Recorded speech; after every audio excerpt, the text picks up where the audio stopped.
Hello everyone, welcome. So today what we will discuss about is the different methods of inquiry. So different methods of inquiry, we have 6 methods of inquiry: observation, survey, correlation, experiments, psychological testing, and case study. So these 6 methods of inquiry we will be studying one by one, and I will be having one video for each method of inquiry just to make the video a bit short that we have. So first let us start with observation as the method of inquiry. So now when we say observation, it is like we are looking, we are seeing, we are observing. Okay? So, effective method of describing behavior: I'm able to see you're getting angry, or I'm able to see that it's making you happy. So, that is observing. Carefully observing a person or event for some time allows us to know many interesting things about them. Now, a scientific observation differs from day to day observations in many respects. First thing is, what do I have to do? I have to do selection. So, selection is we will not observe everything. We'll select a particular behavior for observation. Your anger, your anxiety, or maybe uh, something which is visible, maybe something that makes you emotional. So all these things I'll be taking, considering only a particular behavior for observing you. Okay, then what is that? I'll record it, because first when we were talking about goals, we told about the first thing is recording the data. So I'll start here. The candidate is you, my participant is you. So now the recording, so I'll be keeping on taking notes to describe each activity in greater details. So there will be symbols, photographs, video recording. So all these things will be there when I start recording your data. So maybe when you go to the psychologist, they'll record the events that is happening. So they will always have, okay, this is how you behaved in this particular time, or they will be putting it down in the papers how things went on, as in they told you to write something or whatever be it. So next, analysis of data. After the observation has been made, it has to be analyzed. So with a view to derive some meaningful result that has to be there. So analyzing of the data has to be taken place. So maybe this is an example of a checklist that I have. So these are the observed behaviors that I have in a set of a classroom, say. So, and I am going to observe the child, and I am going to say how was the child on Monday, Tuesday, Wednesday, Thursday, Friday. So this is something that we'll continue with.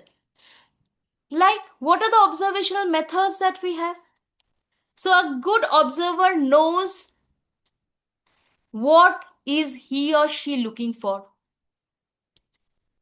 whom she wants to observe, he or she wants to observe, when and where the observation needs to be made.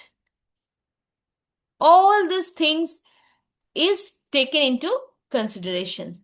Okay, what methods will be used to analyze the observation behavior? So this is the observation method.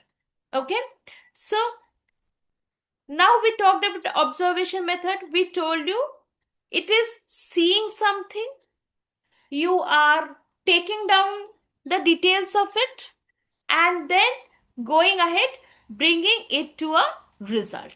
Okay, so there are different types of observation that we have. One is naturalistic observation. Naturalistic observation means observation is done in the natural or real life setting.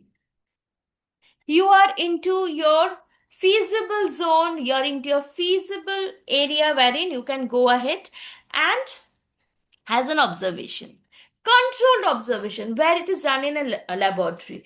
There is some things which are under control. There is a control factor that is taking place.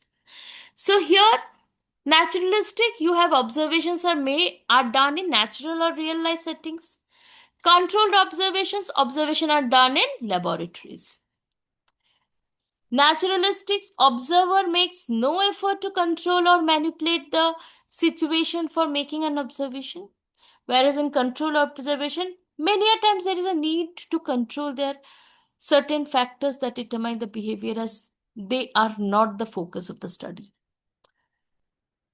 Naturalistic behaviors, it can be conducted at hospitals, homes, schools, daycare centers, etc. And controlled observation is called controlled laboratory observation. So it is completely in the laboratory. So that's with the types of observation. Here, if I have an example, I have Mary Ainsworth's study on attachment using strange situations.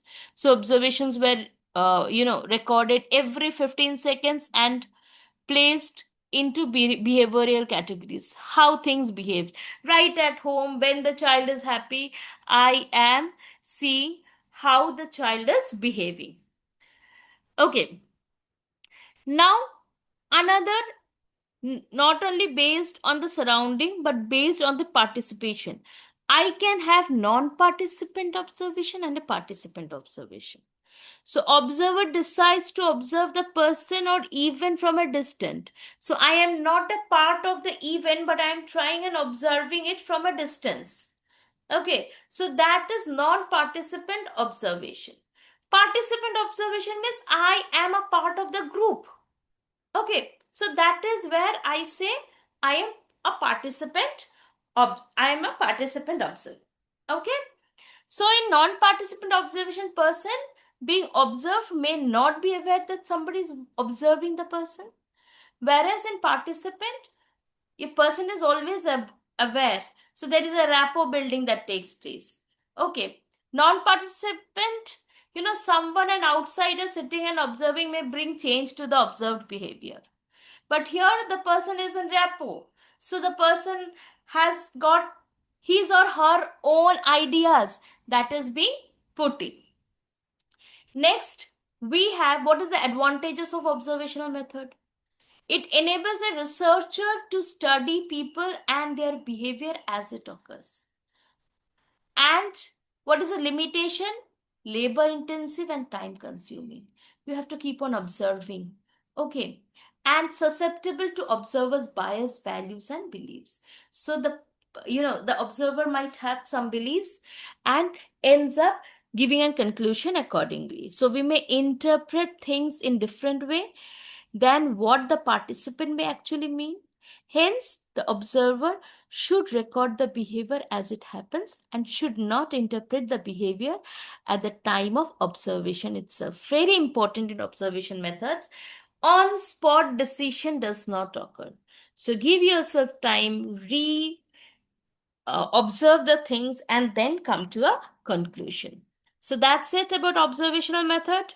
Next week, we'll go into the survey method. Okay, in the next video. Thank you.